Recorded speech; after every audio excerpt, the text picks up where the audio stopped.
ओम नमो भगवते वासुदेवाय नमः। Hello friends, welcome to my channel. इस वीडियो में आज मैं आपके साथ शेयर कर रही हूँ निर्जला एकादशी की पूजा विधि। निर्जला एकादशी का व्रत ज्येष्ठ मास की शुक्ल पक्ष की एकादशी को रखा जाता है। इसे हम भीमसेनी एकादशी और निर्जला एकादशी के नाम से जानते हैं। यह साल की सबसे बड़ी एकादशी मानी जाती है। जो व्यक्ति निर्जला एकादशी का व्रत निर्जल रखता है उसे 26 एकादशियों का पुण्य एक दिन में प्राप्त हो जाता है। निर्जला एकादशी के दिन हमें सुबह स्नान करके पवित्र हो जाना चाहिए। उसके बाद हमें व्रत का संकल्प लेना चाहिए। जिस जगह हम पूजा करेंगे उस जगह को साफ करके वहां पर हम एक चौकी या पाटा लगा लेंगे। पाटे पर हमें पीला वस्त्र बिछाना है क्योंकि विष्णु भगवान को पीला रंग अत्यधिक प्रिय है। अब हम तिलों का और फूलों का आसन देते हुए विष्णु भगवान, माता लक्ष्मी जी की फोटो या विग्रह को चौकी पर स्थापित करेंगे।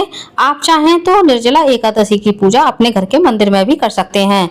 अब तिलों का आसन देते हुए हम भगवान गणेश को भी चौकी पर स्थापित कर लेंगे। निर्जला एकादशी के दिन मिट्टी के मटके को जल से भर करके दान किया जाता है और यह दान विशेष माना जाता है। वैसे तो साल में 24 एकादशी होती है, लेकिन जिस साल अधिक मास होता है उस वर्ष 26 एकादशी पड़ती हैं। यदि आप पूरे वर्ष एकादशी का व्रत नहीं रखते हैं तो आप केवल निर्जला एकादशी का व्रत निर्जल रख करके 26 एकादशियों का पुण्य एक दिन में प्राप्त कर सकते हैं। जो भी हम मिट्टी का मटका दान करेंगे उस पर हम मौली बांध लेंगे और हल्दी से या फिर चंदन से एक स्वास्तिक का चिन्ह बना लेंगे। यदि आप मटकी पर स्वास्तिक ना बनाना चाहें तो आप बिना स्वास्तिक बनाए भी इस मटकी का दान कर सकते हैं। अब हम इस मटकी को कंठ तक शुद्ध जल से भर देंगे। ये मिट्टी की मटकी आप छोटी या बड़ी कैसी भी ले सकते हैं। क्योंकि मीठे जल का दान किया जाता है इसलिए थोड़ी सी चीनी हमें मटके में डालनी है। ज्यादा चीनी डालने से मटका खराब हो जाता है। बाकी की चीनी हम अलग से दान करेंगे। अब तिलों का आसन देते हुए इस मटके को भी हम विष्णु भगवान के पास ही पराजित कर देंगे और कोई फल भी हम इस मटके के ऊपर पराजित कर देंगे। इन दिनों में ठंडे फलों का दान किया जाता है जैसे खरबूज, तरबूज, आम। अब हम तिलों का आसन देते हुए दीपक को भी चौकी पर पराजित कर लेंगे। ये दीपक आप घी से या फिर तिल के तेल से बना सकते हैं और दीपक को भी हम प्रज्वलित कर लेंगे। साथ ही एक जल का कलश हम भगवान के पास पराजित करेंगे और सभी भगवान को हम स्नान की भावना से गंगा जल का छींटा देंगे और प्रथम पूज भगवान गणेश का हम चंदन से तिलक करेंगे। साथ ही विष्णु भगवान का भी चंदन से हम तिलक कर देंगे और विष्णु भगवान ने हाथ में जो अस्त्र शस्त्र शंख चक्र गदा पकड़े हुए हैं उनका भी हम तिलक कर देंगे। साथ ही जो कलश हम दान करेंगे उसको भी हम तिलक करेंगे। अब भगवान गणेश को हम वस्त्र रूपी मौली और एक जनेऊ भी अर्पित कर देंगे। अब हम सभी को इत्र लगाएंगे। आप चाहें तो इस दिन विष्णु भगवान को पंचामृत से स्नान करा सकते हैं। और अब हम विष्णु भगवान और लक्ष्मी जी को पीला वस्त्र अर्पित करेंगे। यदि आपके पास विष्णु भगवान लक्ष्मी जी की फोटो ना हो तो आप अपने लड्डू गोपाल को भी पूजा में विराजित कर सकते हैं क्योंकि लड्डू गोपाल भी भगवान विष्णु का ही अवतार है। विष्णु भगवान को एक हम जनेऊ भी अर्पित कर देंगे और माता लक्ष्मी को हम कुमकुम से तिलक करेंगे। माता लक्ष्मी को हम लाल फूल और भगवान विष्णु को हम पीला फूल अर्पित करेंगे। साथ ही एक फूलों की माला भी हम विष्णु भगवान को अर्पित कर देंगे।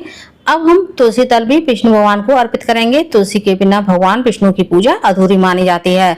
साथ ही जो दीपक हमने प्रज्वलित किया है इस दीपक का भी हम पूजन कर देंगे। सन 2025 में निर्जला एकादशी का व्रत 6 तारीख और 7 तारीख को रखा जाएगा। 7 तारीख को द्वादशी युक्त एकादशी है और अग्नि पुराण के अनुसार भक्तों को भागवत युक्त यानी द्वादशी युक्त एकादशी का व्रत रखना सर्वोत्तम माना गया है। निर्जला एकादशी के दिन पंखे का दान करना भी सर्वोत्तम माना गया है। तो आप एक खजूर का या फिर बांस का पंखा ले लीजिए और जल को मीठा करने के लिए आप अलग से गुड़ या चीनी कुछ भी रख सकते हैं। साथ ही हमें अपनी सामर्थ्य के अनुसार कुछ ना कुछ दक्षिणा अवश्य रखनी है। अब हम माता लक्ष्मी जी को भी सुहाग की सामग्री दान करेंगे।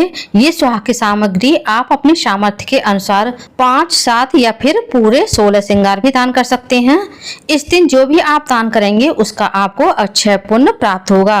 अब हमने भोग के लिए जो भी मिठाई या फल लिए हैं उनका भी हम भोग लगा देंगे। मैंने आमरस, मखाना और खजूर का भगवान को भोग लगाया है। गणेश जी के लिए हम अलग से भोग निकालेंगे और भगवान विष्णु के भोग में हम तुलसी दल डालेंगे। भगवान गणेश के भोग में हम तुलसी दल नहीं डालेंगे। एकादशी के दिन आपको भगवान को अन्न का भोग नहीं लगाना है। अब हम किसी भी मौसमी फल का भोग भगवान को लगाएंगे और इन फलों में भी हमें तुलसी दल अवश्य डालना है। इसके बाद हम एकादशी व्रत कथा को पढ़ेंगे या फिर सुनाएंगे। यदि आपके पास एकादशी व्रत कथा ना हो तो आप इस कथा को मोबाइल से भी पढ़ या सुन सकते हैं।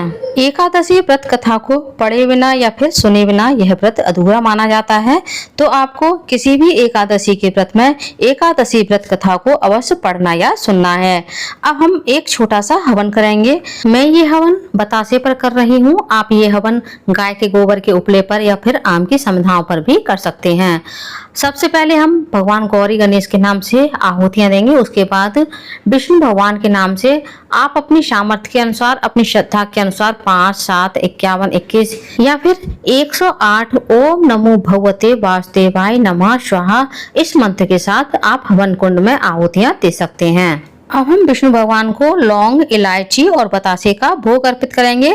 जैसा कि हम सभी जानते हैं, अग्नि के द्वारा जो भी हम भोग भगवान को समर्पित करते हैं वह सीधा भगवान तक पहुंचता है। एकादशी के दिन आपको अपना अधिक से अधिक समय भगवान के भजन में लगाना चाहिए। भगवान के मंत्रों का, उनके नाम का स्मरण मन ही मन करते रहना चाहिए। अब हम हवन की आरती पहले भगवान को देंगे और हवन की अग्नि को शांत करेंगे और हम स्वयं भी आरती लेंगे। इस दिन ना तो आपको किसी की निंदा करनी है और ना ही किसी की निंदा सुननी चाहिए। ऐसा करने से हमारे जो पुण्य होते हैं वह सभी नष्ट हो जाते हैं। अब हम आरती करेंगे। मैं कपूर से आरती कर रही हूँ। आप घी के दीपक से भी आरती कर सकते हैं। अब हम फिर से भगवान को आरती देंगे और आरती की अग्नि को भी शांत करेंगे। अब हम सभी भगवान के चरण स्पर्श करके उनसे आशीर्वाद लेंगे और पूजा में हुई भूल चूक के लिए क्षमा मांगेंगे। अब हमने दान करने के लिए जो मटका, फल, पंखा, चीनी रखी है, आप ये सभी चीजें किसी मंदिर में दान कर सकते हैं। यदि मंदिर भी आपके घर के आसपास ना हो तो आप किसी सुपात्र ब्राह्मण को भी यह सभी चीजें दान कर सकते हैं। यदि कोई ब्राह्मण भी आपके घर के आसपास नहीं रहता है तो आप ये मटका तुलसी मैया को भी दान कर सकते हैं। और भोग में जो भी हमने प्रसाद, फल, मिठाई रखी है, तो जिन लोगों ने परिवार में निर्जल व्रत नहीं रखा है आप उन सभी को प्रसाद स्वरूप बांट सकते हैं। साथ ही किसी सुहागन महिला को या फिर किसी ब्राह्मणी को भी आप यह सुहाग सामग्री दान में दे सकते हैं। उम्मीद करती हूँ फ्रेंड्स, निर्जला एकादशी की मेरी ये सरल सी छोटी सी पूजा विधि आप लोगों को पसंद आई होगी। वीडियो कैसी लगी कमेंट्स करके जरूर बताइएगा। यदि आप मेरे चैनल पूनम की आस्था पर पहली बार आए हैं तो प्लीज चैनल को सब्सक्राइब कर लीजिए। वीडियो को ज्यादा से ज्यादा लाइक कीजिए, शेयर कीजिए, साथ ही बेल आइकन को प्रेस कर दीजिए ताकि हमारे आने वाली सारी लेटेस्ट वीडियो की नोटिफिकेशन आप लोगों को टाइम से मिल सके। कॉमेंट्स में श्रीमन नारायण या फिर ओम नमो भगवते वासुदेवाय अवश्य लिखिएगा। धन्यवाद फ्रेंड्स। ओम नमो भगवते वासुदेवाय नमः। श्रीमन नारायण नारायण हरि हरि।